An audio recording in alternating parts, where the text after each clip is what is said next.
You went to bed last night, locked the door, maybe checked your phone one last time, pulled the covers up, normal night, nothing unusual.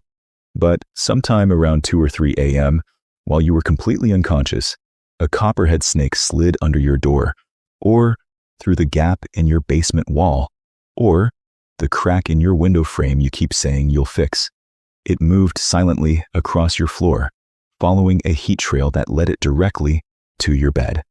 It coiled up less than 2 feet from where you were sleeping, and then it just waited. You woke up this morning, got dressed, made coffee. You have no idea any of that happened. This is not a horror story.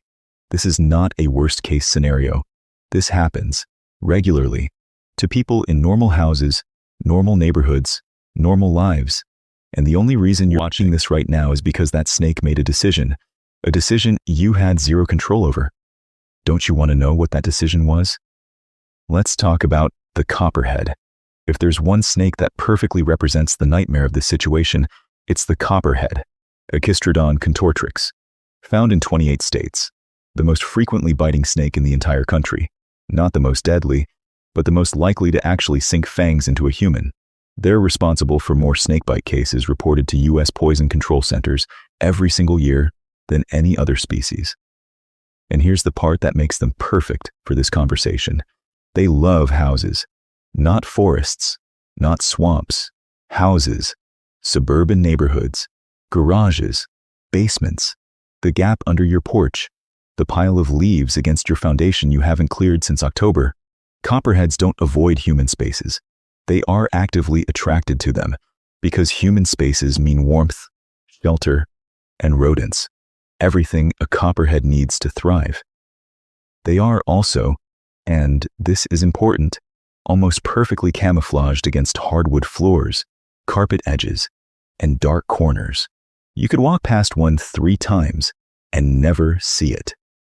So when we're talking about snakes coiling next to sleeping humans, we're not talking about some exotic jungle scenario. We're talking about Tuesday night in Georgia. We're talking about a quiet suburb in Virginia. We're talking about your house. Here's why it came to you specifically. Copperheads, like all snakes, are cold-blooded. They cannot produce their own body heat. When temperatures drop at night, they need an external heat source, or their bodily functions begin to slow. A slow snake is a vulnerable snake. And you, lying in your bed, are radiating heat at a constant 98.6 degrees Fahrenheit, all night, without stopping, to a copperhead navigating your dark house, using heat-sensitive pit organs, located directly between its eyes and nostrils. You are the brightest thing in the building. It didn't wander near you by accident. It followed your heat signature like a GPS coordinate. Your body was the destination. It got within striking distance. It could feel your breath. It could sense your heartbeat through vibrations in the floor. It was close enough that one bad move on your part would have ended very differently. But it didn't strike. Why? Because striking you would be a catastrophic mistake for the snake. A copperhead biting a human is not a win for the copperhead. Venom takes significant energy to produce. Fangs can break or get damaged. And biting something it cannot eat, something 20 times its size that could crush it in a panic, is a terrible survival strategy. Copperheads don't bite to kill for fun. They bite defensively. When threatened, when cornered, when something lands on them or grabs them without warning. You, unconscious and slowly breathing, aren't triggering any of those responses. You're just warm. You're just there. You're not prey, and you're not a threat. You're furniture. But here's what should genuinely terrify you. Copperheads are notorious for one specific behavior that sets them apart from almost every other snake species. When they feel threatened or uncertain, they freeze. They go completely still. They don't flee. They don't warn you. They just stop moving and blend in. Which means, if a copperhead is in your room and you get up to use the bathroom at 2 a.m. and you step near it, it doesn't move away. It stays exactly where it is. Silent, invisible in the dark. That's when bites happen. Not from aggression, from surprise. Most copperhead bites in America happen at night. Many of them happen indoors. A significant number happen to people who had no idea the snake was in their space at all. You don't get a warning. You don't hear a rattle. Copperheads don't rattle. They just strike. So, what actually kept you safe last night?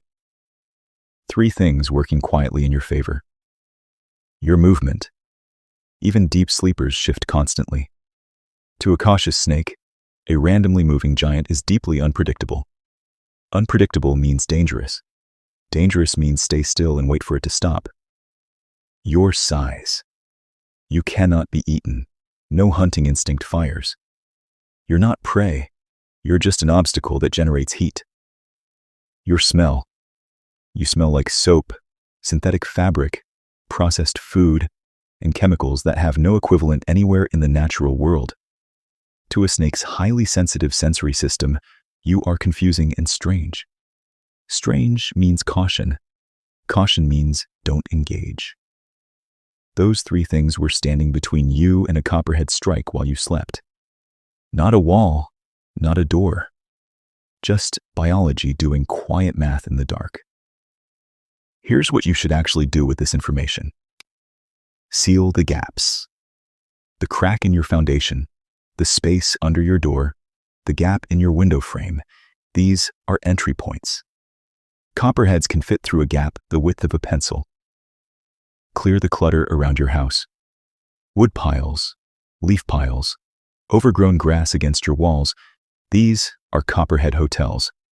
Remove them, and you remove the invitation. Never reach into dark spaces without looking. Under beds, behind furniture, into boxes in the basement.